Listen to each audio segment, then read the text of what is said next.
It seems fairly normal. The director and the Command Chief Master Sergeant of the Air National Guard sitting together for lunch, meeting with the Outstanding Airman of the Year from Iowa.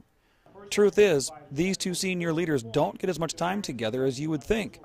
So, following an invite from the Iowa Air National Guard, Lieutenant General Stanley Clark and Chief Master Sergeant Jim Hoteling spent part of their weekend together in America's heartland.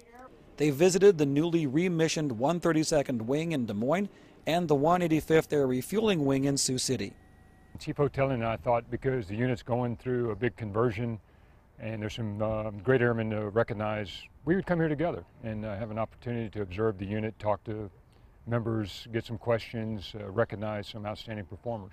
It was a time to make the connections necessary for sound, well-counseled leadership.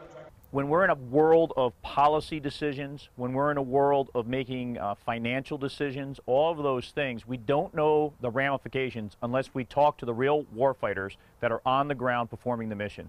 From large wing formations to more intimate gatherings, they both took time to present their leadership platforms, but just as importantly, they heard the stories from the front lines of today's Air Force.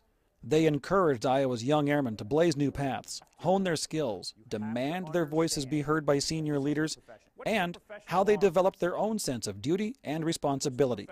From the very first time I was a supervisor, I put the ability to say I have to lead at one level higher at all times. I've got to be a leader for my airmen. That started when I was a staff sergeant, because that's what they deserve. For the Iowa Air National Guard, a once-in-a-lifetime weekend and proof their leaders are watching, listening, and making their case at the highest levels of leadership. Because people are going to go back to their separate units, separate sections, and tell what he has spoken here today. And so other people will know that he's not just a phantom chief, that he's actually real and caring about the junior enlisted. From the Iowa National Guard, I'm Senior Master Sergeant Mike Bettine.